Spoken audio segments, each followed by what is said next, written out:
I'm really excited about this one. Today I've got Joe Lightfoot, and I'm just going to list all his amazing achievements so far. How old are you, Joe? I'm 23. 23. He's soon to be Dr. Joe. He's passed his final medical examinations and he's just doing all his experience stuff until they let him have a job, basically. He fronts the Eat to Treat campaign, which is eattoTreat.org, and he's trying to change the way that we view healthcare in this country. If you go to the site, you can get a bit more about it, but he's basically a proactive health service and that, right? So, yeah. Kind of the doctors at the moment are looking at things and trying to trying not to deal with things at the source of the problem. That's what Joe's trying to do, be proactive. He's the UK's strongest athlete, won the strongest athlete competition last July for the under 90 kilograms category. And he's the strength coach for England under 19s lacrosse squad. So he's got loads of great qualities about him and he's a really interesting guy to talk to. We've had about an hour and a half conversation already before this, so let's get down to it. So first question, how did you get into being a strength coach and what drives you? I think it started out as an athlete and kind of was looking to get better and started researching things, speaking to a lot of coaches, and then happened to start giving other people advice, and kind of it went from there really. The biggest thing was I kept on getting injured. I was a 400 metre runner and kept on pulling my hamstrings. And realised I must be doing something wrong, so started reading about strength training and things like that. And the more I got into it, the more I realised that I really enjoyed coaching and reading about it all. How old were you into that? Probably first year of uni, so probably like 18. Yeah. Coming to university, had a good first season, and then just kept on getting injured. So 18, 19. And how did learning about the strength affect your performance? I ended up spending more time coaching than I did competing myself. Yeah. But I basically didn't get injured as much. I toyed around with a little bit of American football and things and realised that I was a lot better athlete than I was. Yeah. I always kind of got by on speed, but I was kind of like, what was I?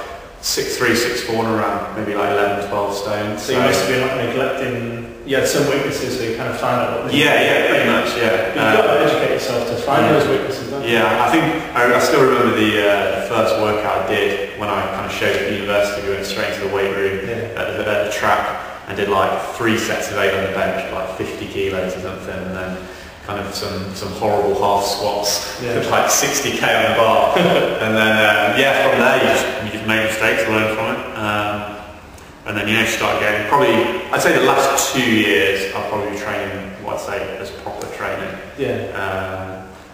Cringe at some of the workouts I probably did initially. So in terms of what drives me as a coach, I had the same sort of thing. I wasn't good enough and I was getting injured and I wasn't as big or as strong as other players, so I went away and learned how to do it and got drawn into the coaching because you get to a point where you're not going to make it, to put it bluntly. You want to stop other people going through that kind of heartache. I think some of the best coaches as well are the ones who aren't naturally as good because then they have to think about it, like, how do I get there? Whereas like, I always say to people, like, who would you rather learn to sprint from? Usain Bolt or a guy who did run 15 seconds in 100 metres but now runs 11? Because that guy's had to fight for every 10th. He's gone out and he's researched it all. He's going to know more about what to tell you rather than just the kind of the natural guy. Yeah, cool. That's good to know. So if we dive straight in then. Go. So for young rugby players now who want to play elite or professional rugby, how important is strength and conditioning to them?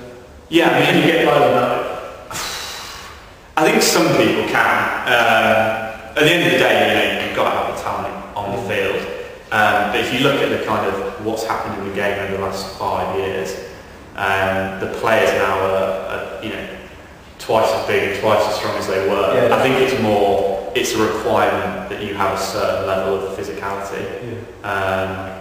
Whereas I think before you could probably get away with not being the strongest guy as long as your rugby was kind of up there. Whereas now I think even if you are exceptionally good, if you don't have a certain level of strength, I don't think you need to be the strongest guy on the pitch and be benching as 150 kilos, but you can't just get away with have certain standards. There's a baseline standard that you've got to have, otherwise you just look at the collisions that they have on the field, your career will be cut short if you don't have a certain level of strength or body mass. But the other way, you could have a massive talent whilst you're younger and then not do your strength stuff. Yeah. Just everyone overtake you. And yeah, because you get the guys who mature like a lot earlier than the others, and because they're so much bigger, physically, then they do really well. And then, like say, people catch them up and things. So yeah, I think you've got to be, you've got to be on top of it. And it's just about kind of tapping, your genetic potential in every area. If you're faster and stronger and you've got the rugby to match, you're going to be a better player. Cool. So yeah, it's huge. But let's move on again and go even deeper in the strength and conditioning for rugby. What's the biggest mistake that you see people make regarding strength training? I still think a lot of people don't train their lower body. They go and they do the bench press and their curls and things.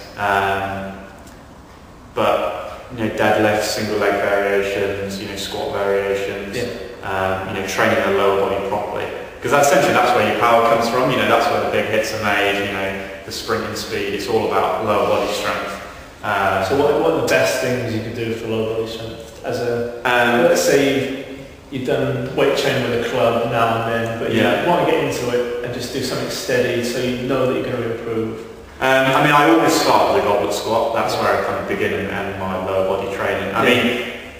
Squats and deadlifts are great, but I'm always cautious of kind of telling people to go out and do them straight away because I think there's a tendency not to do them properly, and obviously there's an injury risk there. Whereas with the goblet squat, you can learn it within 2 minutes, from a video on the internet, and be doing it pretty much perfect, very easily. You do it from the first session here, and then every warm-up and in between. It tells you so much about an athlete. You can say, do this, and I'll do it pretty much perfectly straight away because it is such an easy movement to learn. So I'd start there, and you can get heavy on those. I've seen guys doing with 50k dumbbells, and they're tough. If you're going up to like 10 reps on a 50k goblet squat, you're going to get a lot of benefit out of that. And then it's kind of, I like a progression, so after goblet squats I like circus squats, because it's essentially the same movement pattern. You've got the weight in front of you, so it's good, it's a nice way to get depth. It's good for the abs as well. Yeah, definitely. But you can load the bar, because once you get past 50k, the dumbbell, it is quite awkward getting it into that position. Whereas with the Zerk, you can have it in a rack, what height you need it, put the plates on. And then from there, really, then you can go to your back squat and your front squat variations. Make sure you do plenty of single leg work as well. And then, the deadlift as well, bring that in. That's a good one for coaches then, because in terms of goblet squats and Zercher squats, they could everyone can do it for a warm-up. Stand the big circle, everyone does goblet squats. And then you could go away and practice them every day at home. And then they could get some sandbags in, do the Zercher squats. Because that's the thing with you. If you've got a lot of players for a club, you can have different weights as well, and people can kind of just move up. And if you get everyone doing it at the start, you can see the guys who have got the technique down, and you can kind of be like, oh, they can progress. You still not quite got it, we'll keep you on the goblet squat. And then it's quite easy to jump up and down. So the biggest mistake, they don't train their legs, basically. Pretty much, No, I agree with that, I think. So if you had like 2 or 3 basic rules that everyone should be doing regarding training, or like Joe's best rules for training, what would they be? Let's say top 3. You can only have 3. Carry heavy stuff. Like what? Anything. So as many, I think that's another big thing people don't do is they don't do enough loaded carries. So farmers walks, sandbag carries over the shoulder, bare mud carries.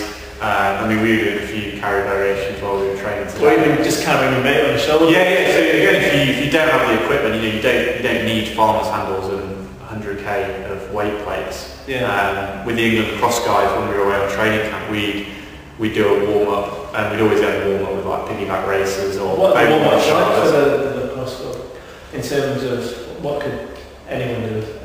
Just basic stuff really. Because they're young guys, they need just to learn the movements. I think that's one thing that I was kind of lucky that I ran track kind of growing up from 13, 14, kind of 2 or 3 track sessions a week.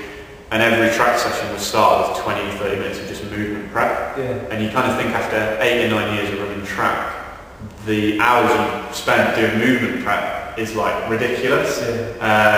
So just high knees, butt kicks, walking lunges, just strides. Just moving the body the way. Yeah, just learning, and then you build that kind of neural, pathways up.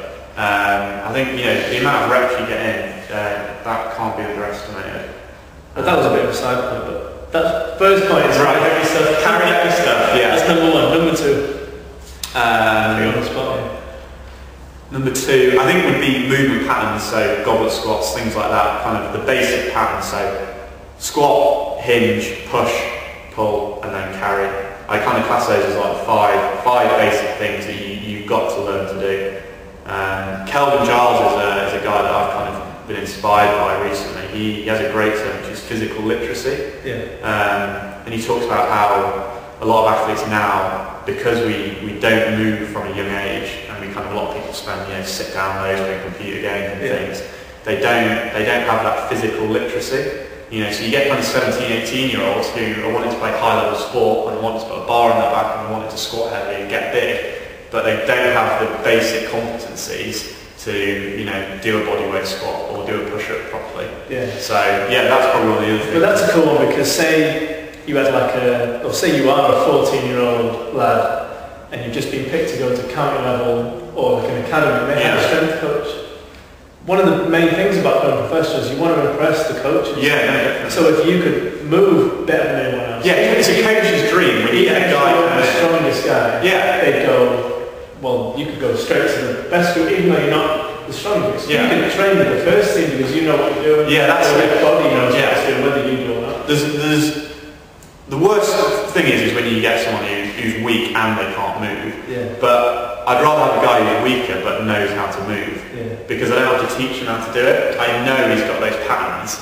I know he's able to control his body. If I say do a push-up properly, he can do a push-up properly. Yeah. That's the basics done, because that's what I'll spend my first kind of few sessions doing with the guys, regardless of how strong they are anyway, to get those foundations right. Because you're only going to have to come back and learn it again in the future.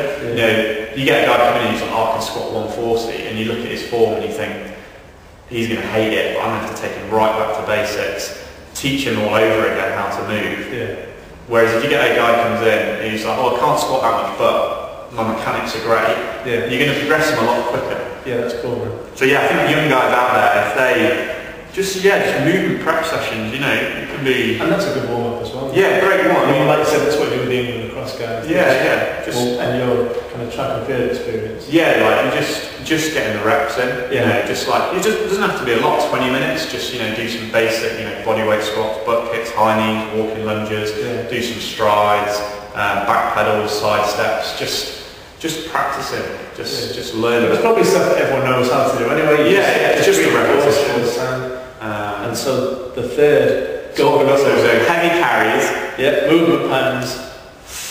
I think you get stronger. Yeah. Yeah. A stronger guy is always going to be a better athlete. How are they going to get stronger? So we've already discussed the lower body stuff. Yeah. So then just sticking to your basics with the upper body. But in terms of not exercises, but actual principles that you can use for training. Okay. So once you've got the foundations, then it's a case of let's get some weight on the bar. Let's go after some heavier weights, things like that. And just consistency and time. It's not going to happen overnight. But you get a guy who trains consistently for 6 months and he puts 40 or 50k on his deadlift and is able to do when he might have started at 5 chin-ups, now he can do 5 chin-ups with a 15k plate strapped to him. Yeah. Then you put him back in the field situation and he has all the skills that he had before. He's going to be a lot better athlete. He's going to be a lot harder to tackle. He's going to be faster. He's going to be a lot more resilient as well, which is especially is one of the big things. I think people sometimes in rugby think, right, they've got to be faster, they've got to be stronger, but it doesn't matter how fast or quick you are if you're injured on the sidelines. So that strength and the movement patterns all underpin, which is probably one of the most important things we do as coaches, is stopping people getting injured. Because like I say, it doesn't matter how fast you are if you sat on the sidelines. Well, that's cool, man, because I've got a guy who's been here, I'd say, about 10 months. And he just doesn't miss a workout. He comes twice a week, plays in season, comes twice a week. I think he trains once with his club side as well. Obviously not as good as being here, but at least he's doing it. And he just says he's not the biggest. I think he weighs about 70 odd kilograms, 15 years old, but he's the strongest. Yeah. He's stronger than the props. He can play front row at that age group at the moment. He's got the gym record here for pull-ups, push-ups on reins in 30 seconds, and you know, if he can keep that relative strength going and get heavier, it's just going to be impressive to see where he can go. Because the coach, he's going to come in and go, well, one, he can move and look at his strength. We don't have to worry about him. Yeah. If we give him a program, he's going to be able to do it. Yeah. So cool. So top 3 golden rules from Joe: carry heavy things, work on your movement patterns, just be able to move your body and be flexible, mobile, and then just get stronger. It's not complicated. Just lift heavy stuff, you know, often, and make sure you recover from it. So the next question I've got is about coaching. So a lot of coaches you'll find have got an old school view on strength and fitness training, and you know, you might be a player and you find that your coach has this kind of view, and even as we did at a young age, you research into things that you want to do training wise, and they're telling you to do something else. How badly do you think this needs to change regarding old school? Yeah, I think there are some coaches who are kind of set in their ways, and we've always done it like this, that's how we're going to do it. And I think if you look at some of the new ideas coming out now, a lot of things do need to change. I'm always a bit cautious though, because some old school, it's like long distance running and boxing. If you look at it, you think, well, boxers only fight for say 3 minutes and then have a break. So why do they need to do long distance stuff? And then I think everyone can kind of jump to that one end of the spectrum and they're like, right, I'm not going to do any long distance stuff. Yeah.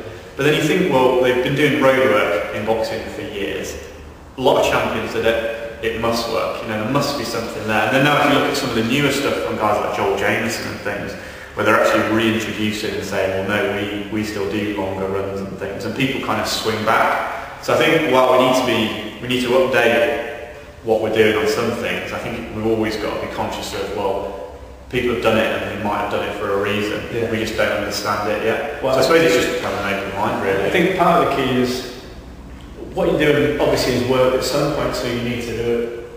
Just reduce the amount you do it and incorporate newer things. And if your athletes get better, then you're doing something right. If they don't, then you know. Yeah, that's kind of the fundamental periodization thing, isn't it? People change and do different phases, and they don't squat for 10 weeks and they go back to the squat thinking that they've got more speed and they don't have it. Just keep it simple, just always do the same sort of things all the time, and just adjust how much you do one in regard to be competitive. Well, I was reading a great article, I can't remember who it was by now, but you're saying different areas have different amounts of time that you can leave them before they start to drop off. So say for example, you know if you don't squat for 2 weeks, your squat's going to suffer. So you know that you've got to squat at least every 2 weeks, otherwise that attribute is going to go down, if that's important to you as an athlete. And then you can build the picture, you can be like, right, I know if I don't do this for 3 weeks, then it drops down. So you know, right, I've got to program it every 3 weeks. And you start to build up, it's all individual, start to build up, you know, well, I know with that athlete I can leave that certain attribute a little while longer while we get a bit of other work in that I want him to do. And then just bring it back in, address it a little bit, and kind of just build up this kind of jigsaw puzzle of kind of matching everything in. Because I think that's one of the things, I mean, I'm guilty of this a lot of times, especially in my own programs. I'm like, right, I really want to do med ball work, right, I'm going to put some of that in. And then the more you try and cram in, and then you look at it at the end and you think, that's just a mess now, and you kind of have to really consciously make a decision about what you include and why you include it. I think less is definitely more sometimes. Yeah, especially in season. Cause I mean, backing off from training here, I found that when guys still come twice a week, but they don't push as hard, they get stronger and put weight on. It doesn't sound like it should happen, but you don't look into account that the other 5 days of the week they're training and playing, you know, up to 6-7 hours a week, and probably doing weights with the club or whatever. So I think recovery is a big one. I think that's the thing sometimes is we think we have to train really, really hard for it to work. Whereas if you think about it, I want it to be as easy as possible for that person. All the plans If it could be a really easy session but they got strong, that'd be perfect. The worst session is when you can absolutely flog somebody and they don't go anywhere because what was the point? Yeah. I mean, some people just like to train for that reason, which is fair enough, but especially like I said with athletes who have other commitments, and you can't bring them here and absolutely kill them on a lower body session and then they've got to go out and have like full-sided games on the pitch the next day, because the athlete's not going to perform, the coach isn't going to be very happy with the athlete, and the athlete's not going to be very happy with you. So, like I say, there's definitely about kind of mapping it all out. So if any coaches are watching and you kind of accidentally slipped into that old school kind of beasting everyone at the end of every session thing, just pick and choose smart and intelligent things to do. The analogy I always use is a sniper rifle versus a shotgun. Yeah. They both will get the job done, but one of them is precise and the other one just uses too much energy. Yeah, it just fires everything. Cool, man. So I've got a quick question regarding like the younger 11 to 14 year olds. What should they be doing in the training? Just focusing on strength, like weights. What should they be doing? Should they be doing weights? I have a problem with kids' strength training. I think if you look at the forces that they undergo when they play sport, they're a lot higher than anything we can put on in here. I mean, you're not going to put a bar on the back and make a back squat, but if you think, giving a kid a small kettlebell to do some goblet squats with is worse than him going out and playing full contact rugby and, a kid twice his size running into him, it's ludicrous. You've got to prepare them for what they're going to encounter on the field. The big thing for me with 11 to 14 year olds is this physical literacy, is just getting them to do lots and lots and lots of reps. But from an athlete's point of view, what's your advice to them? What should they be doing? I'd still say the same. I think regardless of whether they're athlete or whether they're just a recreational playing sport or whatever, it's just don't do what Schwarzenegger's doing. Yeah, that's like the worst thing. Because you idolise people, research what they're doing, and you try and do it, and then at the end of the day, you're 12 years old, you need to be doing, you kind of do 100 press-ups, or 50 press-ups, 100 be progressive for any age, but you kind of do, good press-ups. But I think like playing loads of different sports and things as well, just loads of, because I ran track from a young age and did play other sports, but not to the same extent, and I think that definitely hampered me. Yeah. So I got really good at running a straight line and around a curve, but kind of my multi-directional stuff, I go play football, and it definitely wouldn't be as good as it could be. Yeah. So I think sometimes, whether it's parents or kids, they kind of, we want him to be a really good footballer, so he's just going to play football. But if you look at cricket, you look at rugby, they have a lot of good attributes that a great footballer needs. You look at like a lot of top sportsmen, they're able to play professional sport at a number of sports. Well, I always go back to this cool research article I read about the Soviet Union and China, that still, when they get kids of like 8 years old, they go, you've got the perfect body for like javelin throwing. For the next 10 years, you are going to be a javelin thrower. And by the time they're 15, they go, no, I don't want to do it anymore. Because they're still children, they should still enjoy it. Play with their friends, do basketball, rugby, football, swimming. And that comes back to movement patterns. That seems a good way to reinforce it, isn't it? Playing different sports. Well, you shouldn't have to coach them, they should just do it. Just make the mistakes and learn it from themselves. Cool. I think as well, it's not like, we're going to just do squats, we do loads and loads of reps on squats, but like, there's so many different squat variations that they'll do when they're playing sport. And then I think what we do in the gym is just reinforce that and then just help them a little bit on the technique and see which areas where they're not quite as good. Cool, man. And then just bring it up to speed and just support what they're doing outside. Yeah, definitely. Cool, man. So if we went to like 15 to 18 year olds now, is there a slightly different focus for them? Yeah, I think then it's more a case, they're getting like, you see 16 year olds play rugby, they're big hits, they need to be strong. But again, I start with the movement patterns because a lot of 16 year olds won't have the physical literacy. But if you got them doing stuff at kind of 11 and 12, by the time you got to 15, 16, they would have done thousands of repetitions in all the basic movements, so then you can progress to, more load. Well, that's kind of what the All Blacks do, because I've heard that New Zealand rugby coaches, they they're all on the same central kind of database. So every month they'll get sent out warm-ups and drills and things to do, so everyone is doing the same type of thing. So if they want to adjust something, they can go, right, we're going to work on hip flexibility. So everyone's doing lunges with an extra long step and reaching up. Yeah. And then we're going to do passing and something else. Okay. And so by the time they get to like being 15, 16, they don't need to build a foundation, it's already yeah. Because then you can just move on to the more advanced stuff. And then you can pick and choose the best guys. Yeah. And they're going to want to specialise in something. Once you get to that stage, then start specialising. But I think at 16 you should play loads of different positions. Yeah. I mean, I'm moving 16 at school. I just play wing, just to be on the wing. But if I wanted to be a better athlete, I think it probably would be better if I played loads of different positions. Yeah. Just to mix it up and learn some more stuff. Yeah, that's good for like building the mind as well, because you get comfortable when you stay in the same place. So. But I remember if someone put me in a fly half, I'd have been like, what the hell am I going to do? But in training, because you can't really go to a big game and say, obviously if there's like, if competition on the line.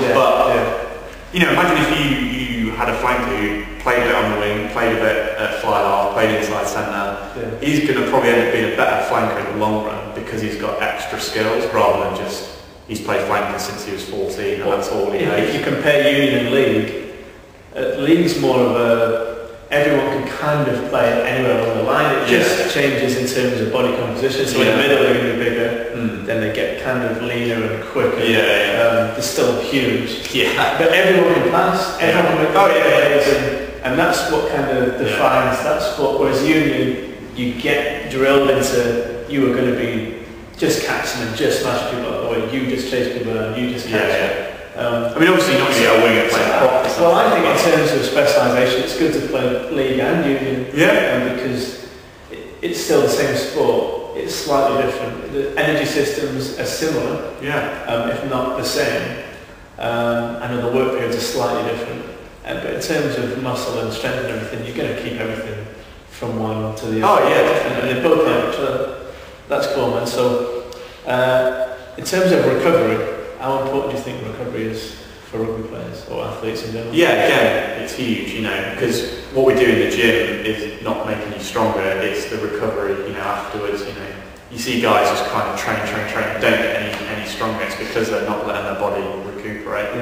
And especially like we were talking before with the athletes that are in season, it's really important that you match the intensity of what you're doing and make sure you've got ample recovery time. Because it's always, you think, God, I'm playing this many times, I need to get my 3 weight sessions in. But something's got to give, and you can't do everything all of the time. But that goes back to knowing your body. Saying that, I know if I can do one every 10 days, I'm still... It's finding that sweet spot, that really bit where you're like, I'm doing as much work as I can whilst I'm recovering and I'm getting better. It's the same with like bodybuilders, because they say that they've got to have 7 meals a day, they've got to have chicken, and they take all the meals everywhere, so they never miss a meal. And if they miss a meal, they're like, I'm going to lose an inch in my arms. There's not a chance in hell it's going to happen.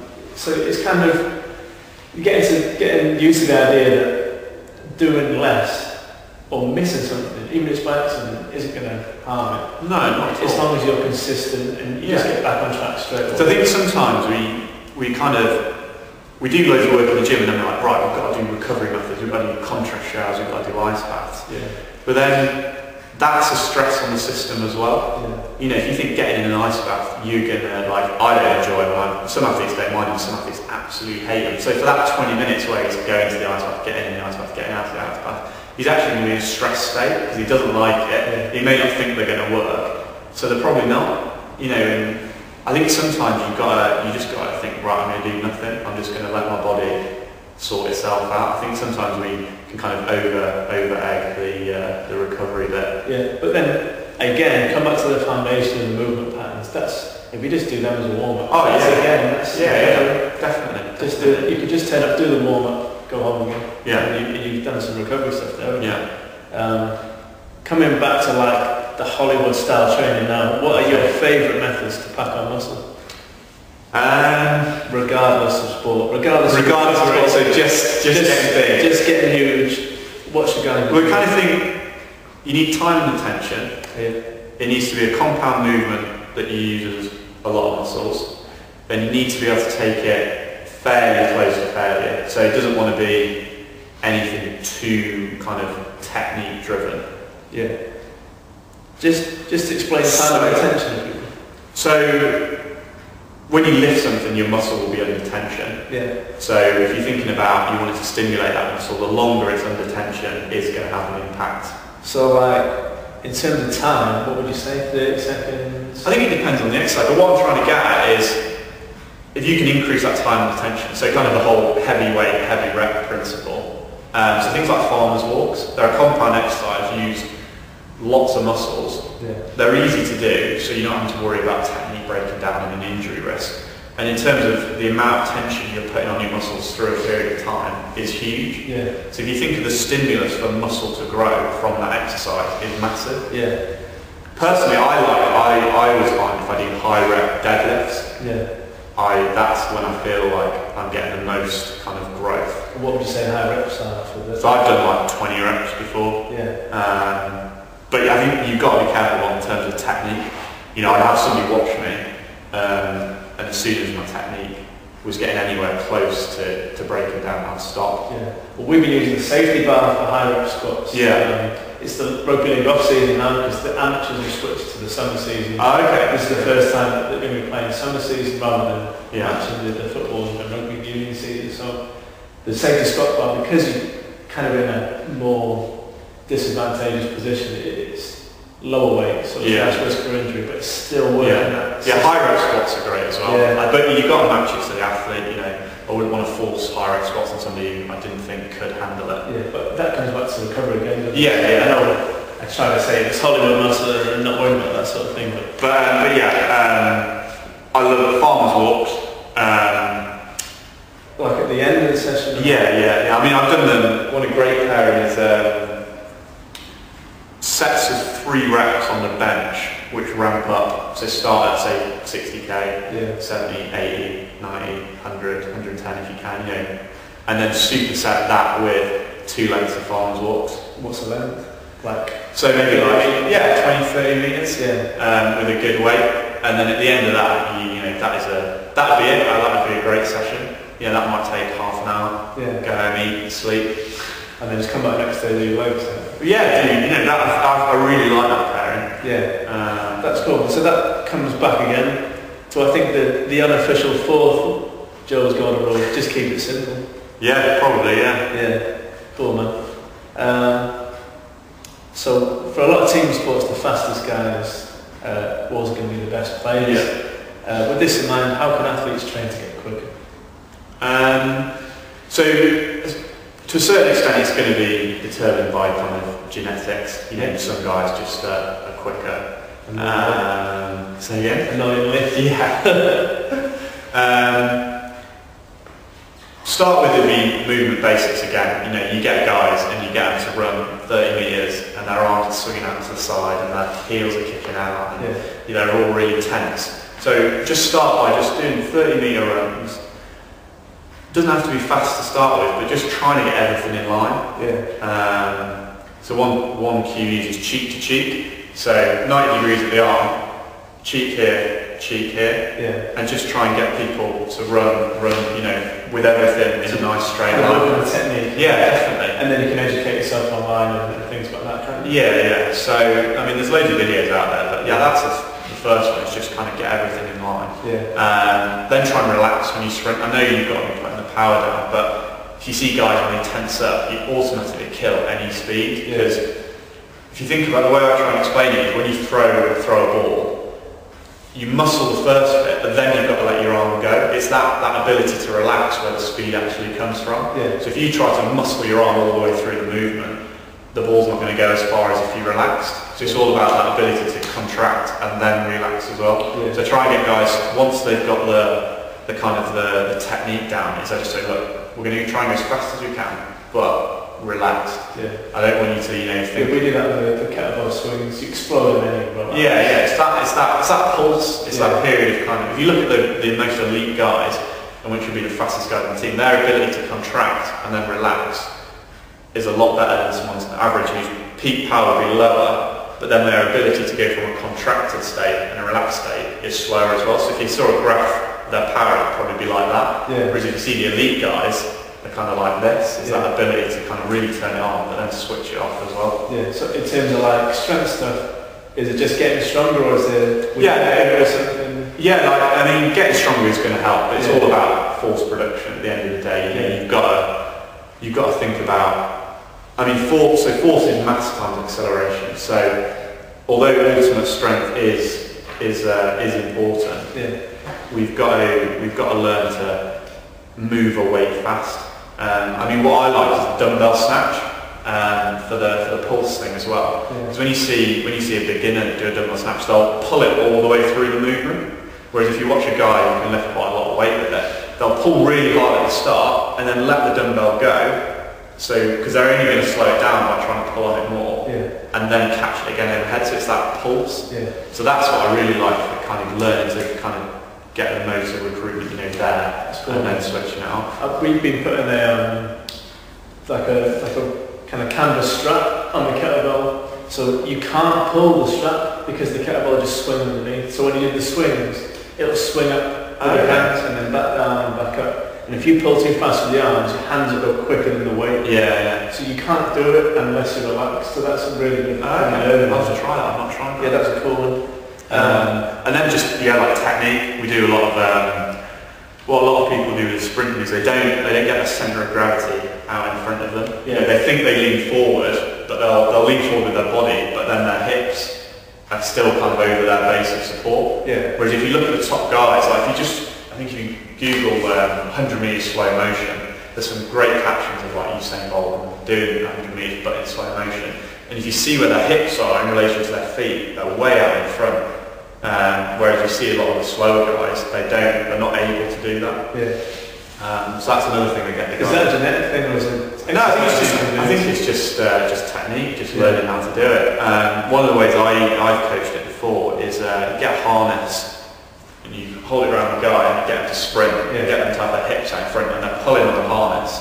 So they learn to drive back into the ground.